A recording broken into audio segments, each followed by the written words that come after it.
Bienvenue à tous sur Grand Lille TV, merci de votre fidélité. Tout de suite, place à l'actualité en images de ce jeudi 17 mai.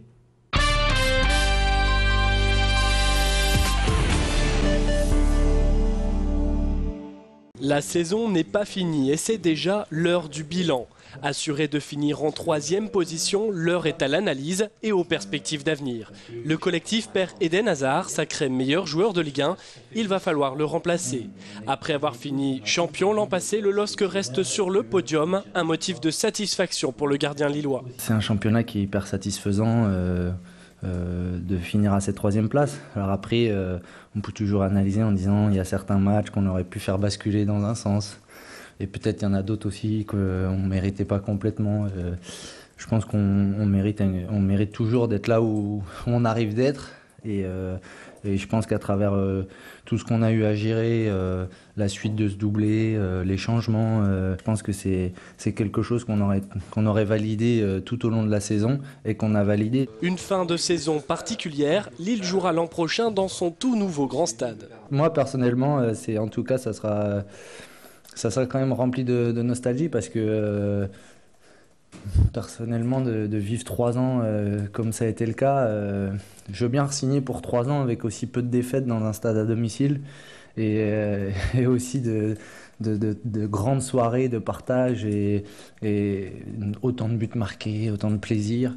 Et en tout cas, pour moi, ce stadium, quoi qu'il arrive, il me restera dans les esprits et j'aurai à vie des images qui me seront en moi.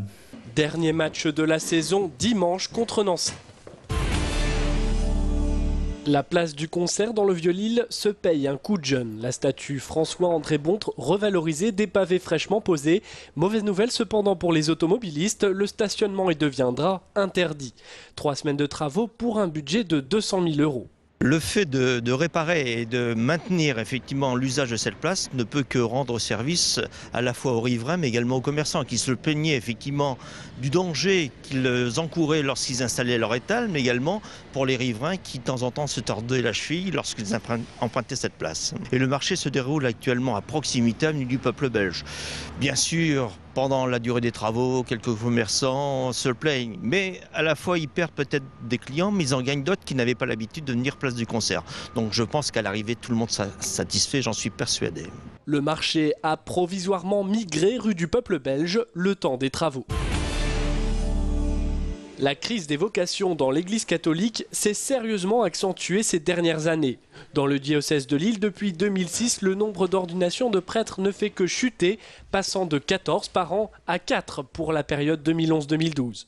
Le diocèse compte de plus en plus sur des prêtres étrangers en formation. Les prêtres le nombre de prêtres baisse. Il y a aussi beaucoup de prêtres âgés. Les jeunes sont plutôt rares.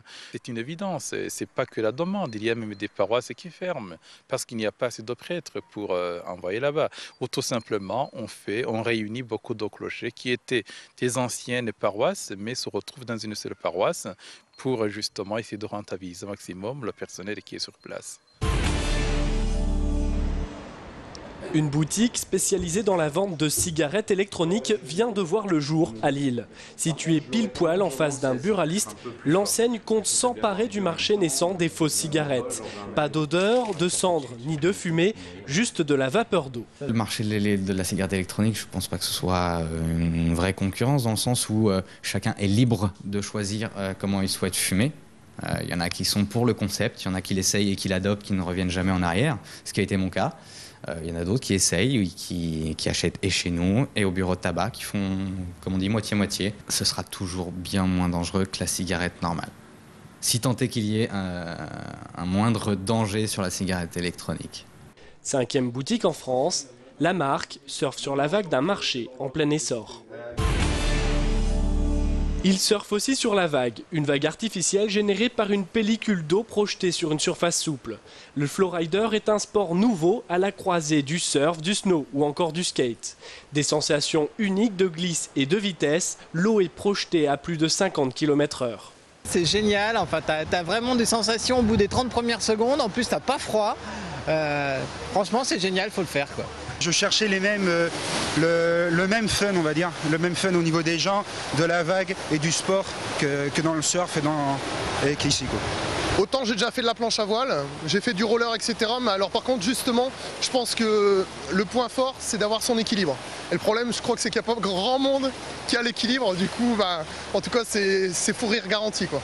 Ce sport, au succès mondial, a ses propres compétitions et plus de 150 installations à travers le monde.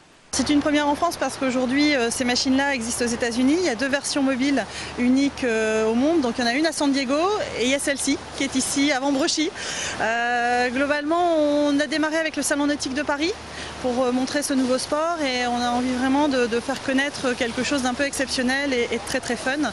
Et aucune structure indoor en France alors qu'il y a 150 installations dans le monde.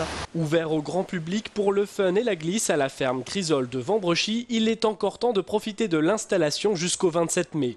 Comptez 25 € de l'heure. Voilà pour l'actualité de ce jeudi 17 mai. Tout de suite, restez avec nous, on fait le point sur la météo, bien sûr.